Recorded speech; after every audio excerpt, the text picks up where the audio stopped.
Alguns meses atrás eu fiz uma enquete aqui no canal para saber qual assunto vocês gostariam que eu abordasse aqui e o maior número de votos foi para energia escura, então perdão pela demora para preparar esse vídeo, né? Exigiu bastante pesquisa.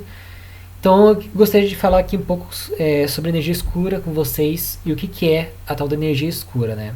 Apesar do nome lembrar bastante a matéria escura, as duas coisas não estão necessariamente relacionadas aqui, então a gente vai tentar explicar é, de forma bem básica o que é matéria escura, até porque eu já abordei no vídeo anterior, mas só para relembrar aqui, né, que a matéria escura é um tipo de matéria que compõe todo o universo, né, junto com a matéria bariônica, que é a matéria visível, e o que define a matéria escura é que ela tem influência gravitacional, só que a gente não consegue enxergar ela.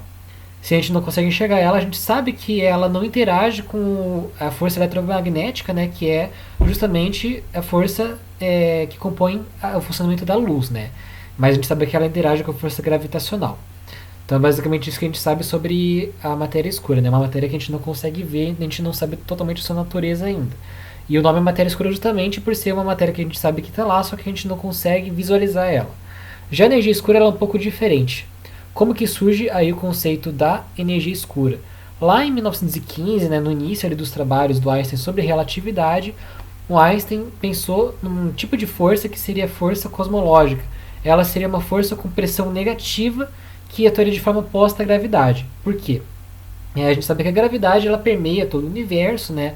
Eu já falei do bóson de Higgs aqui, né? A partícula de Deus. E o campo de Higgs é o campo que justamente dá a característica gravitacional à matéria, né? Esse campo permeia todo o universo.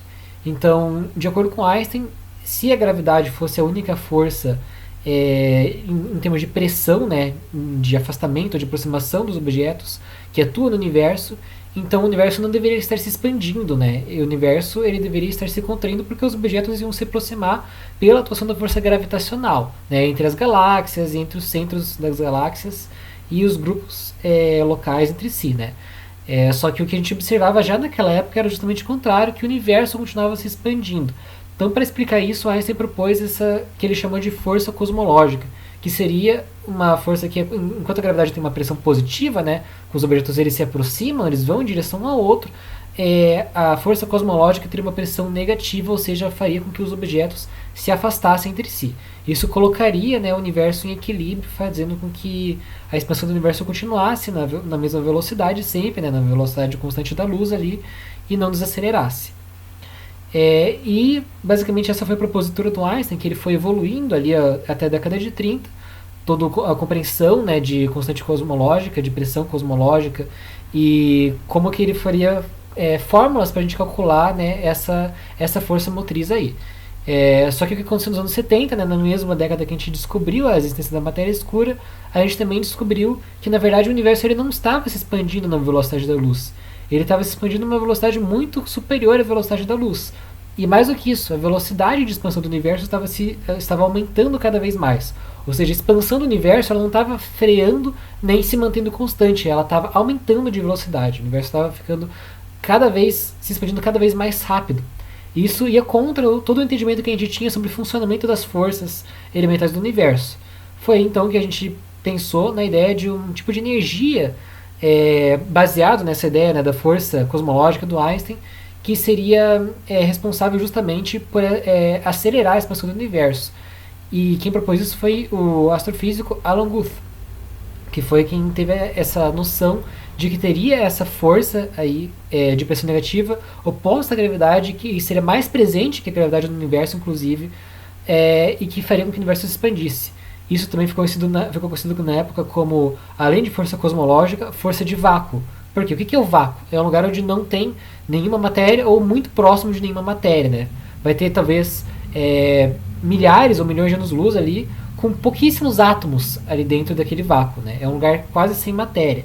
Mas vai estar lá o campo de Higgs e vai estar lá também o campo de quintessência cósmica.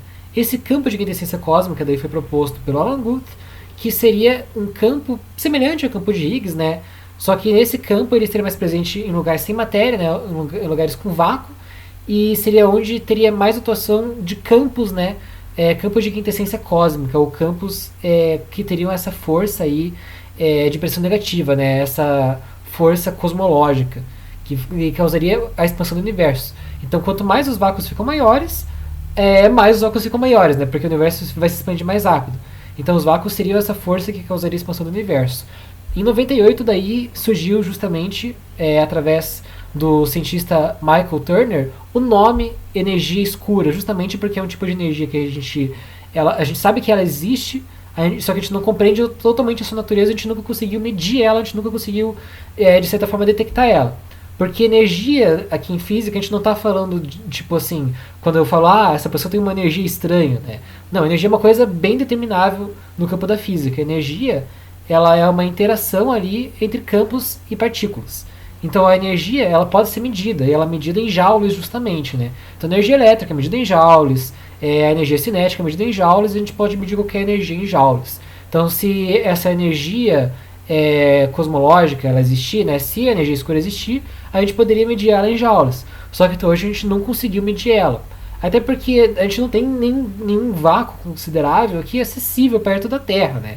O vácuo mais próximo estaria talvez a centenas de milhares de anos-luz daqui, a gente não conseguiria medir. Mas aí você pergunta, né, por que a energia escura ela é científica, né? Porque para algo ser científico precisa ser falseável. E sim, a energia escura ela tem seu ponto de falseabilidade, né? E já conseguiram, inclusive, provar que ela é real, né? Pondo ela, a taxa de falsibilidade ela passou, né? Que foi comparar um mapa de radiação do universo com o mapa de expansão e ver se os dois condiziam. Por quê? Porque a radiação ela mede justamente o nível de energia ali no universo, e a gente conseguiu detectar ali, né, que o nível de radiação ali corresponde justamente à expansão do universo, mostrando ali que tem de fato alguma força que está causando a aceleração da expansão do universo. Como os mapas condiziam entre si, né, isso quer dizer que existe alguma energia, embora a gente não saiba totalmente sua natureza, e a gente chama justamente de energia escura para a gente não entender totalmente qual que é a natureza dessa energia. A gente simplesmente sabe que ela está lá. E como eu falei, né, como você pode perceber, isso não tem uma relação específica com a matéria escura, apesar do nome escura, né? No caso da matéria escura é para a gente não enxergar, e no caso da energia escura é para a gente não entender totalmente a natureza dessa energia. Apesar disso, né, existem especulações de como que a energia escura interagiria com a matéria escura, já que a matéria também tem uma interação gravitacional ali, e já que a energia escura justamente tem uma interação oposta à força gravitacional. E a gente ainda não tem respostas para isso, a gente não consegue observar a interação entre as duas, digamos assim, forças, justamente porque a gente não conseguiu também entender totalmente o funcionamento da matéria escura, ou detectar mesmo, né, matéria escura e medir o que de fato ela é. Quem dirá a energia escura, né, que é um fenômeno que a gente ainda tem menos compreensão sobre isso do que a própria matéria escura em si. A gente não tem certeza nem de como que a energia escura interage com a matéria bariônica, né, que é a matéria do nosso dia a dia que compõe as coisas que a gente experiencia na nossa realidade. Então a gente ainda tem muito para o que andar em relação ao campo do entendimento do que é energia escura. E a gente sabe que o universo continua se expandindo, vai continuar se expandindo cada vez mais rápido, né? E a gente consegue observar isso através de uma coisa que a gente chama de redshift, né? Que é a distorção para o vermelho, né? E a gente vê que quando as galáxias se afastam de nós, elas ficam com uma coloração vermelha justamente por causa da distorção da distância ali entre a galáxia e o nosso ponto de observação.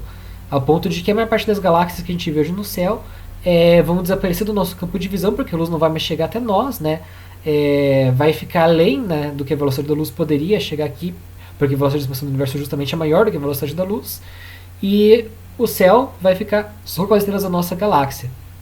Se você quiser saber mais sobre isso, veja o vídeo desse canal sobre a morte térmica do universo e como que vai ser o fim do nosso universo. Eu vou ficando por aqui, espero que vocês tenham gostado do vídeo. Se inscreva no canal, dê sugestões de novos temas aqui nos comentários, dê like, compartilhe, um abraço e até mais.